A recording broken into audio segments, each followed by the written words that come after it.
Election কমিশনের সঙ্গে কথা বলে অ্যাপয়েন্টমেন্ট করে একটা আমরা এসেছিলাম একটা deputation.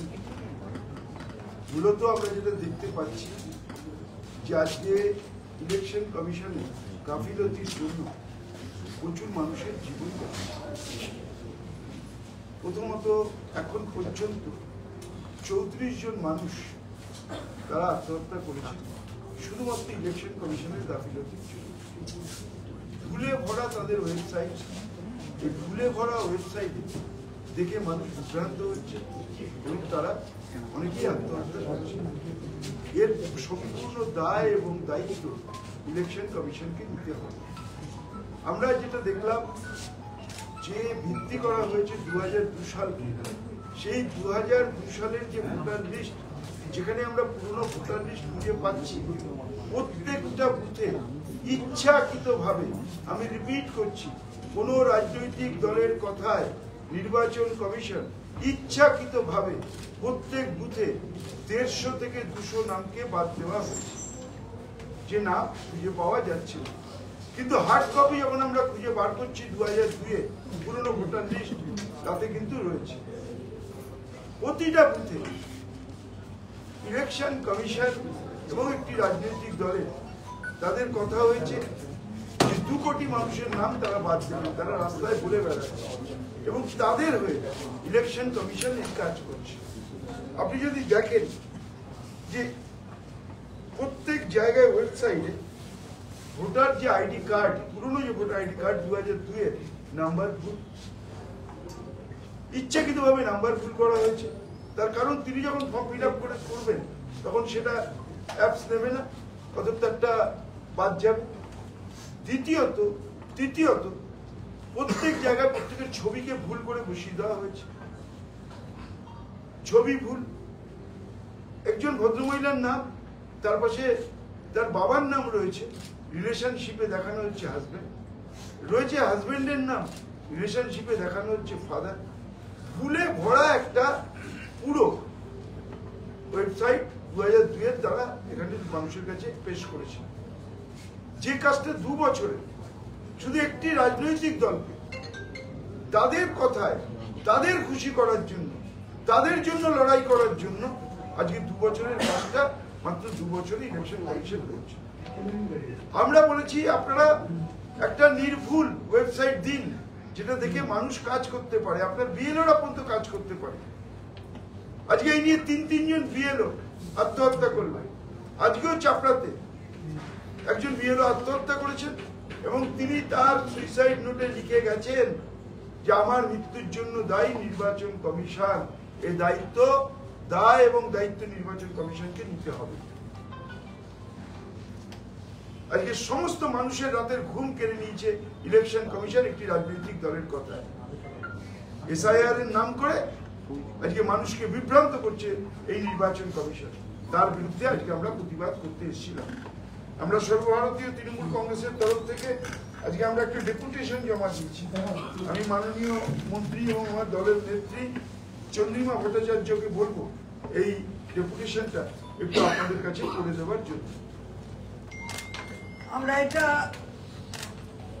Chief electoral officer West Bengal তাকে দিয়েছি এবং কি কারণে দিয়েছি আমরা সেগুলো আপনাদের কাছে আমি একটু পড়ে দিচ্ছি, তার কারণ একটু সময় নেবে, কিন্তু আপনাদের জানা প্রয়োজন যে যেভাবে মাননীয় মন্ত্রী বললেন যে মানুষ আত্মহত্যা করছে, বিভ্রান্ত হচ্ছে এবং পুরো ইলেকটোরাল রোলটায় যেভাবে গন্ডগোল, ওয়েবসাইটে গন্ডগোল, এই সবগুলোই আমরা এখানে এই প্রশ্নগুলো তুলেছি।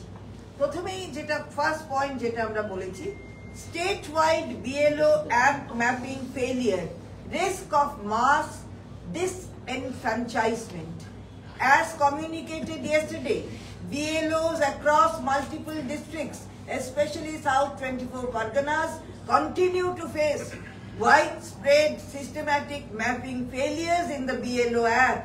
Even after entering correct SE, part and serial numbers, nearly 80% of voters cannot be matched with the 2002 SIR rolls. The recurring errors have rendered the mapping process dysfunctional and unreliable. This technical collapse effectively means that 4 out of every 5 electors may be forced to appear in the hearings before quasi-judicial authorities merely to retain their constitutional right as voters. This is logistically impossible, legally untenable, and morally unacceptable in any functioning democracy. We request once again that no adverse action be taken and no deletions be processed until the system is rectified and verified by your office. পরেরটা যেটা আমরা বলেছি সেটা হচ্ছে lack of training, unprepared BLOs and a structurally unworkable SIR process. The second matter concerns the deeply unplanned, chaotic and coercive manner in which the SIR process is being conducted. The overwhelming feedback from the ground confirms that BLOs have not been provided even the most basic level of training to execute this highly technical and sensitive exercise. Despite their tireless commitment, the BLOs are overburdened and underprepared due to absence of structured training modules on data entry, documentation norms and error handling. No clarity on required documents, leading to repeated mismatches and duplicate submissions. Severe difficulty in meeting electors due to their livelihood schedules, especially daily wage earners, unrealistic timelines and unmanageable workloads, forcing BLOs into impossible schedules. Server failures, app crashes and repeated verification errors which they are not trained to resolve. Pressure to submit hurried entries out of fear of punitive action, risking erroneous deletions. Many BLOs are teachers, ASHA workers and frontline government staff. The expectation that they will simultaneously perform their principal duties, conduct extensive door-to-door surveys and navigate complex online submissions without training or support is beyond human capacity. At this pace, it is almost certain that by 4th December, voter data across several constituencies cannot be uploaded with accuracy, paving the way for mass errors and the potential disenfranchisement of genuine voters. This situation strikes at the core of electoral integrity. We urgently request you, this is our request which we have made, suspend coercive deadlines until proper training SOPs and support systems are provided. Establish immediate help desks, technical support lines and district level troubleshooting units. Provide BLOs written operational guidelines with clear instructions on documentation norms. Reassess the timeline for the revision process in light of the ground realities. Ensure no BLO is penalized for delays caused by systematic failures beyond their control. Continuing under the present methodology will irreversibly damage the electoral roll's accuracy and credibility. We must place on record with deep regret that the All India Trinamool Congress has been repeatedly flagging grave evidence-based concerns to your office for weeks. These issues go to the heart of maintaining a free, fair and credible electoral process. Yet, no substantive remedial action has been taken till date. This persistent inaction is extremely unfortunate and raises serious apprehensions about whether the integrity of this vital democratic exercise is being adequately protected. When the implementing authority repeatedly ignores systematic failures, it is the voter who ultimately pays the price. The constitutional responsibility to safeguard the sanctity of the electoral roll must not be compromised under any circumstance. We therefore strongly urge your office to take decisive corrective steps without delay. If this chaotic and coercive drive continues in its present form, the consequences for officials, for voters and for the democratic framework itself will be severe and irreversible. We remain committed to cooperating fully with your office to ensure that the revision is conducted transparently, accurately and in keeping with the constitutional rights of every citizen of West Bengal. This is what we have said. দিদি মুখ্যমন্ত্রী যেখানে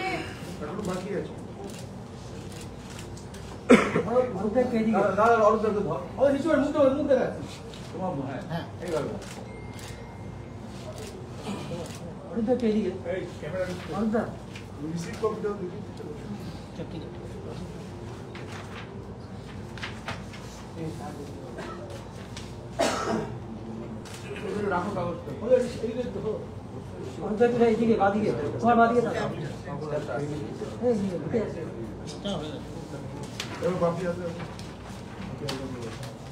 দেখুন, আপনারা সবাই অবগত আছেন, আমাদের সর্বভারতীয় সাধারণ সম্পাদক অভিষেক বন্দ্যোপাধ্যায় একেবারে প্রথম দিন বলেছিলেন যে এসআইআর তারা যেটা বলছে স্পেশাল ইনসেন্টিভ ডিভিশন, কিন্তু আমাদের দলের পক্ষ থেকে সাধারণ সম্পাদক তিনি পরিষ্কার বলেছিলেন যে এটা স্পেশাল ইনসেন্টিভ ডিভিশন নয়, এটা সাইলেন্ট ইনভিজিবল রিগিং। আজকের দিনে দাঁড়িয়ে সেটা কিন্তু প্রমাণিত। কেন প্রমাণিত আমরা বলছি? স্পেসিফিক আমাদের সাউথ 24 পরগনার Jaynagar assembly 103 Jaynagar assembly 2002 SIR অনুযায়ী সেখানে পরিষ্কারভাবে যখন কোন ভোটার যার ড্রাফট রোল রয়েছে, পিডিএফ কপিতে তার নাম রয়েছে, যে কপিটা নির্বাচন কমিশন তার ওয়েবসাইটে আপলোড করেছে, সেখান থেকে সাধারণ ভোটার যারা সেটা প্রিন্ট আউট নিয়েছে, ফর্ম ফিল আপ করেছে, এবং যখন সে ফর্মটা জমা দিয়েছে কোনো বিএলওর কাছে, বিএলও যখন ম্যাপিং করতে যাচ্ছে, ডিজিটালাইজেশন করতে যাচ্ছে, ঠিক তখনই 2002 এর কোনো রেকর্ড সেখানে পাওয়া যাচ্ছে না। এটা সারা অ্যাসেম্বলিতে 103 Jaynagar assembly, I repeat 103 Jaynagar assembly, West Bengal south 24 Pargana, সেখানে পরিষ্কার, এটা একেবারে জলের মধ্যে পরিষ্কার। আজকে আমরা নির্বাচন কমিশনকে পরিষ্কার বললাম, সিও সাহেবকে, তিনি বললেন যে আমরা ট্রাই করছি, যত দ্রুততার সঙ্গে সম্ভব এটা করব। কিন্তু তারপরেও আমরা বিভিন্ন, শুধু জয়নগর ছাড়া সাউথ 24 পরগনার বিভিন্ন জায়গায়, বিভিন্ন বুথে, কোথাও 100, কোথাও 150, কোথাও 200, এইরকম ভাবে একেবারে সাইলেন্টলি কিছু কিছু নামকে সাইড করা হয়েছে। একেবারে সাইলেন্ট রিগিং, ভোটার রিগিং করার যে চক্রান্ত, আমরা এর আগে বলেছিলাম, আমাদের প্রিয় নেতা অভিষেক বন্দ্যোপাধ্যায় বলেছিলেন, আজকের দিনে সেটা প্রমাণিত। আমরা তীব্র ধিক্কার জানাই। নির্বাচন কমিশন যত দ্রুত সম্ভব এটাকে ইমিডিয়েট রিজাল্ভ করুক এবং সাধারণ একজন ভোটার, যোগ্য ভোটার যাতে বাদ না যায়, তার এনসিওর নির্বাচন কমিশন করুক, এই দাবি আজকে আমরা নির্বাচন কমিশনকে রাখলাম।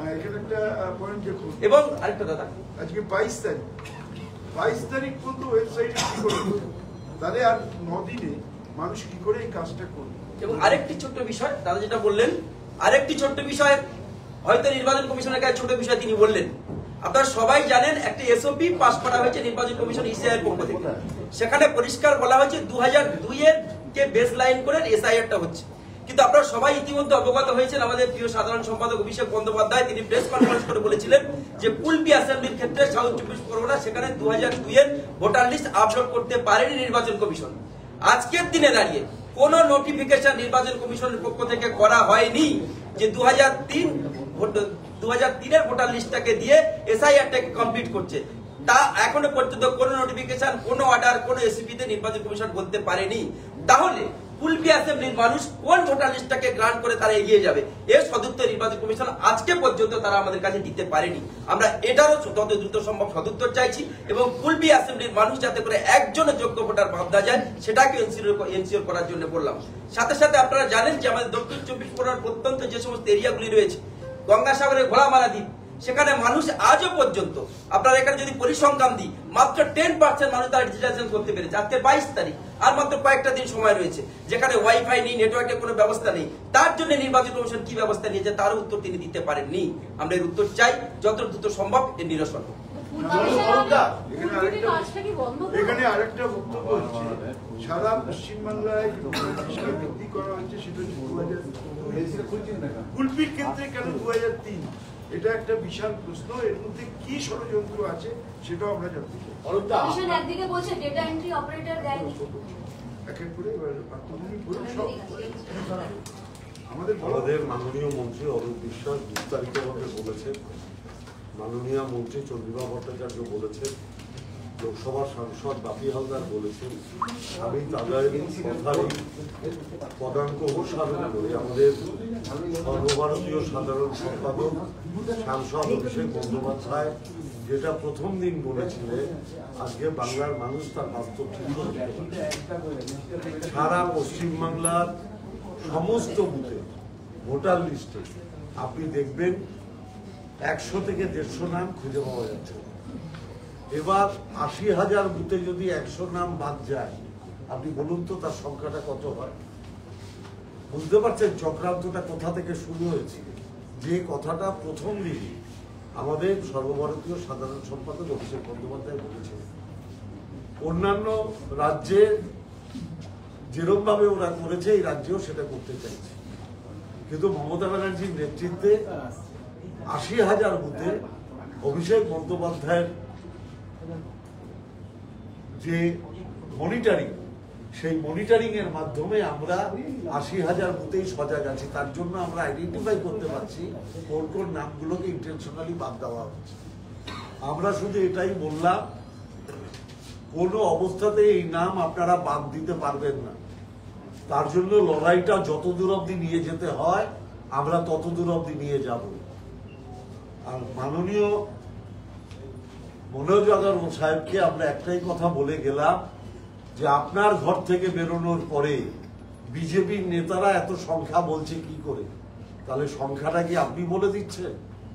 আপনার ঘর থেকে বেরিয়ে কখনো বলছে 1,90,00,000 বাদ যাবে, আপনার ঘর থেকে বেরিয়ে কখনো বলছে 1,27,00,000 বাদ যাবে।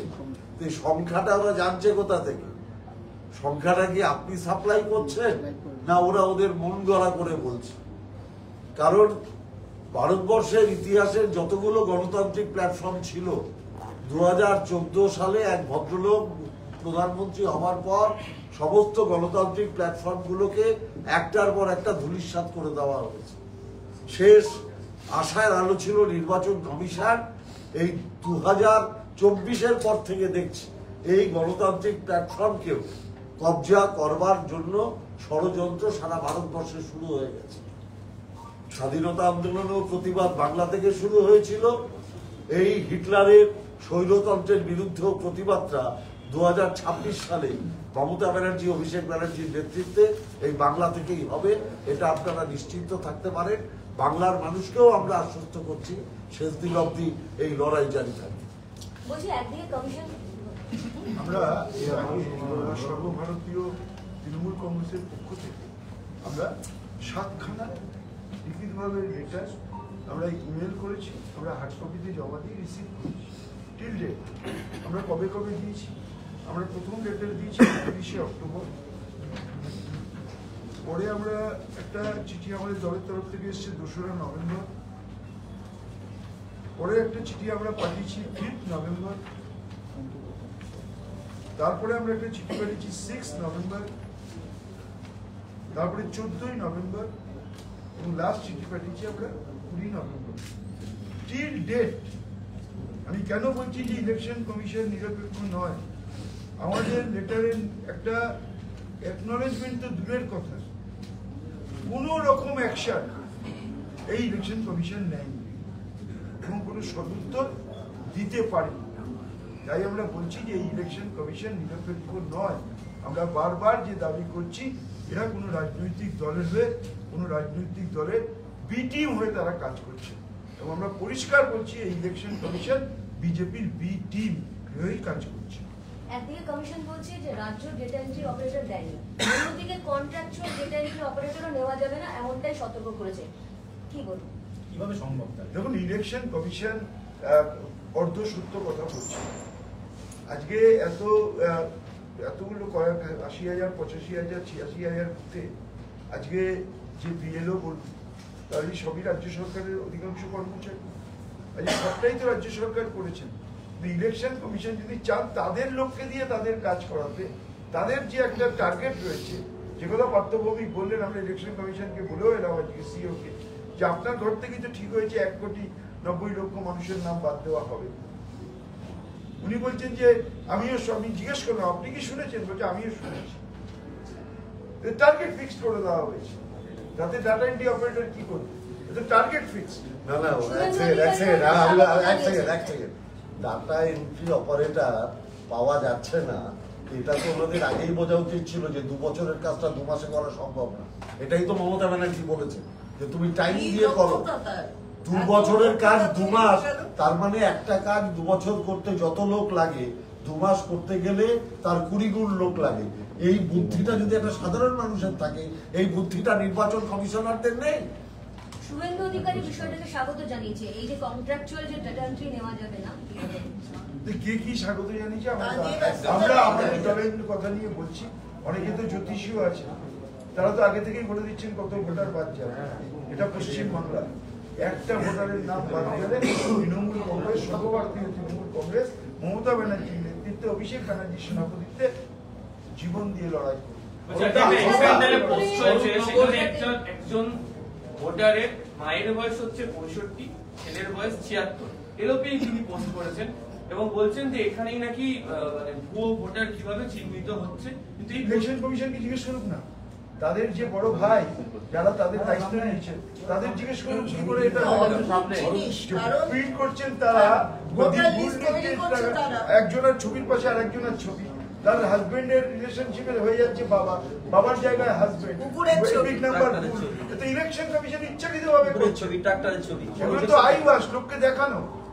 তো কারুর না কারুর নির্দেশে, কোন রাজনৈতিক দলের নির্দেশে, কোন রাজনৈতিক নেতার নির্দেশে এই ইলেকশন কমিশন করছে। আমরা তো বারবারই বলছি ইলেকশন কমিশন নিরপেক্ষ নয়, নিরপেক্ষ নয়, নিরপেক্ষ নয়। তারা একটি রাজনৈতিক দল বিজেপির বি টিম হিসেবে কাজ করছে, এই কথা তো বারবার আমরা বলছি। এবং তার জন্য আজ 35 জন মানুষের জীবন গেছে, 3 জন বিএলও প্রাণ দিয়েছেন, আত্মহত্যা করেছেন এই ইলেকশন কমিশনের জন্য। এই ইলেকশন কমিশনকে তার সম্পূর্ণ দায় এবং দায়িত্ব নিতে হবে। শরৎনগরের হাকিমপুর চেকপোস্ট, শরৎনগরের হাকিমপুর চেকপোস্ট, সেখানে প্রচুর অনুপ্রবেশকারীদের অপেক্ষা। বিরোধী দলনেতা বলছেন যে আপনারা অনুপ্রবেশকারীদের পক্ষে রয়েছেন, তাদের বাঁচাতে চাইছেন, সেই কারণে আপনারা এসআইআর বন্ধের চেষ্টা করছেন, মুখ্যমন্ত্রী চিঠি দিচ্ছেন। বর্ডার কে রাখে, কে দেখে বর্ডার? বলুন যদি বর্ডারটা কে দেখে সেটা আমি বলুন। বর্ডার যাদের দেখার কাজ তারা চোখ বন্ধ করে আছে, আর অনুপ্রবেশকারীরা ঢুকে আছে। তা অনুপ্রবেশকারীরা যে ভোটার লিস্টে আছে সেটা কিন্তু বিরোধী দলনেতা কিংবা অন্য কোন নেতা দেখাননি। ফলে এইসব বলে লাভ নেই। এমন একটা ট্রেনের ছবি দিয়েছে, সেটা শিয়ালদা থেকে যাচ্ছে কোথায় মুর্শিদাবাদে, সেই ছবি চলে এসেছে। যতক্ষণ স্যারের কথা প্রসঙ্গ ওঠেনি সেই ছবি তুলে বাজারে ঘোরাচ্ছে। যারা দেখাচ্ছেন তাদের কাছে আমাদের প্রশ্ন, খালি নিচে লিখবেন এর সত্যতা যাচাই করিনি, তাহলেই হয়ে যাবে? সত্যতা যাচাই করিনি বললে হবে না। সত্যতা না থাকলে আপনি যদি দেখান তারও দায় দায়িত্ব নিতে হবে আপনার। অনুপ্রবেশকারীদের যে কথাটা বললেন, বলুন না এই কথাগুলো যিনি বলেছেন তাকে এগুলো ঠাকুরনগরে গিয়ে বলতে বলুন। আমি চ্যালেঞ্জ বলছি, এই কথাগুলো ঠাকুরনগরে গিয়ে বলতে বলুন। যে মানুষগুলো অসহায় অবস্থায় ওখানে বসে অনশন করছে তাদের সামনে গিয়ে বিরোধী দলনেতাকে এই কথা বলতে বলুন। আমি বুঝবো কত দম আছে। দিদি, মুখ্যমন্ত্রী বলছেন ক্ষতিপূরণ দিয়েছেন যারা মৃত হয়েছে, এই ঘটনার সমালোচনা করছে বিজেপি এবং বলছে রাজ্য ঘোলা জলে মাছ ধরছে। দেখুন কে কি বললো সব কথার উত্তর দেওয়ার প্রয়োজন আছে বলে আমরা মনে করি না। আমাদের নেত্রী, আমাদের মুখ্যমন্ত্রী যিনি যেটা করেছেন, তিনি বেস্ট অফ দি নলেজ সবকিছু ভেবে ভালোভাবেই তিনি মানুষের স্বার্থে করেছেন। মানবিক মুখ্যমন্ত্রী মানবিক কাজ করেছেন। কে কি বললো সবকিছুর উত্তর দেওয়ার জন্য আমরা এখানে আসি। রাস্তায় অনেক লোক অনেক কথা বলে, সব উত্তর দেওয়ার প্রয়োজন আছে বলে মনে করি। বিজেপি মৃতদেহ চায়, যখন দলগতভাবে আমরা কিছু করবো আপনাদের জানিয়ে বলছি যে গুজরাটেও বিএলওর একজন মৃত্যু হয়েছে। এত মানসিক চাপ। আমি বারবার তো প্রথম দিন মাননীয় মুখ্যমন্ত্রী মমতা বন্দ্যোপাধ্যায়, আমাদের সাধারণ সম্পাদক অভিষেক বন্দ্যোপাধ্যায় একটা কথাই বলেছেন যে এটা সম্ভব নয়, 2 বছরের কাজ 2 মাসে করা সম্ভব নয়। এটা জোর করে করা হচ্ছে, কিছু মানুষকে ভোটার তার গণতান্ত্রিক পবিত্র গণতান্ত্রিক ভোটাধিকার থেকে বঞ্চিত করার একটা প্রয়াস। সেই প্রয়াসে ইলেকশন কমিশন একটি রাজনৈতিক দলের কথায় সামিল হয়েছে। বারবার পরিষ্কার ভাষায় আমরা এই কথা বলছি। গণতন্ত্রকে হত্যা করা হচ্ছে, গণতন্ত্রকে হত্যা করা হচ্ছে এবং তার দায়িত্ব নির্বাচন কমিশন একটি রাজনৈতিক দলের কথাই নিচ্ছে। কিন্তু কোনো লাভ হবে না, আজকেও বলে যাচ্ছি, কোনো লাভ হবে না। তৃণমূল সরকার, মামাটি মানুষের সরকার প্রতিবার এসছেন আসন বাড়িয়ে, এবারও 250 ক্রস করবে। বাংলাদেশে পালিয়ে যাচ্ছেন এবং আপনি ছবি তুলুন, আপনি ছবি তুলুন। না না, একটা উদাহরণ দেখাতে হবে, একটা উদাহরণ দেখাতে হবে। দেখেছেন তারা স্বীকার করছেন না। কোথায় কোথায় কার সামনে স্বীকার করবে? কার সামনে? তার শেখানো লোক, অভিনয়ের শেখানো লোক, দায়িত্ব নিয়ে বলছে অভিনয় শেখানো লোক, আর ওই লোকগুলো বিজেপি অফিস থেকে আপনাদের সামনে গেছে, গিয়ে দেখিয়েছে। চ্যালেঞ্জ দিয়ে বলছি, সেই লোককে আমাদের সামনে আনুন, আমি চ্যালেঞ্জ সব মিডিয়ার সামনে আনুন। আপনারাও কিছু রাজনৈতিক দলের হয়ে কাজ করছেন, তাদেরও প্রচার করছেন, বলছে প্রচার করবেন না, নিরপেক্ষতা বজায় রেখে ডিসেম্বরে মোদি আসছেন, আদৌ কি ফায়দা তুলতে পারবেন? কারণ ভোটের আগে বারবার মোদি আসছেন ডিসেম্বর থেকে। সর্বত্রই যাওয়ার ওনার অধিকার আছে, উনি আসতে পারেন। বাংলায় আমাদের এটা, আমাদের আবহাওয়া ভালো, আমাদের খাবার ভালো, আমাদের পরিবেশ ভালো, শান্তি পরিবেশ, এখানে অনেক মনীষী এখানে জন্মেছেন, তাদের সঙ্গে আসুন, এসে কোনো লাভ হবে। উনি এর আগেবারও ডেলি প্যাসেঞ্জারই করেছেন, নিটফল ছিল, এবারও ডেলি প্যাসেঞ্জারই করুন, নিটফল ছিল। শুধু আমার একটাই অনুরোধ আছে, আপনি একটু ওনাকে বলে দেবেন, আমার সোনার বাংলা আমি তোমায় ভালোবাসি বললে আসামের মুখ্যমন্ত্রী আবার কি করবে আমি জানি না। বিএলএ একজন অ্যাক্সিডেন্টে মারা গেছেন, তো উদয়নবাবুকে অর্থ সাহায্য করেছেন। মানবিকভাবে কে কার পাশে দাঁড়িয়েছেন, এই মানবিকতাই দরকার। আমরা চাই রাজনীতির জায়গায় থাকুক, কিন্তু মানবিকতা যতক্ষণ হারিয়ে না যায়, কিছু মানুষকে দেখা যাচ্ছে তারা অমানবিকভাবে রাজনৈতিকভাবে কাজ করছে। বিজেপি একটা অভিযোগ করছে, বিএলওরা বলছে যে অ্যাপে এডিট অপশন ছিল দুদিন আগে, পরের দিন থেকে এডিট অপশন পাচ্ছে না, মানে এ থেকে বি যদি কিছু হয় তাহলে ওটা আনম্যাপ করতে পারবেন। সেই ইচ্ছাকৃতভাবে যাতেই যত বেশি ভোটারকে বাদ দেওয়া যায়। বারবারই তো বলছি একটা ষড়যন্ত্র, এই গভীর ষড়যন্ত্র, এর পিছনে একটি রাজনৈতিক দল, তারা প্রম্পট করছেন, আর এই নির্বাচন কমিশন সেটাকে ইমপ্লিমেন্ট করছে। বারবার বলছি নিরপেক্ষ নয়, নিরপেক্ষ নয়, নিরপেক্ষ নয়। তারা একটি রাজনৈতিক দল, বিজেপির কথায় বিজেপির ভিটি মনে ইলেকশন কমিশন কাজ করছে। কিন্তু হাজার প্ররোচনা সত্ত্বেও, ষড়যন্ত্র সত্ত্বেও, বাংলার মানুষের আশীর্বাদ এবং সমর্থন নিয়ে আবার মমতা বন্দ্যোপাধ্যায় ক্ষমতায় আসবেন এবং 250 বেশি সিট নিয়ে আসবেন। বিজেপি অভিযোগ করছে অনুপ্রবেশকারীদের বিভিন্ন সময়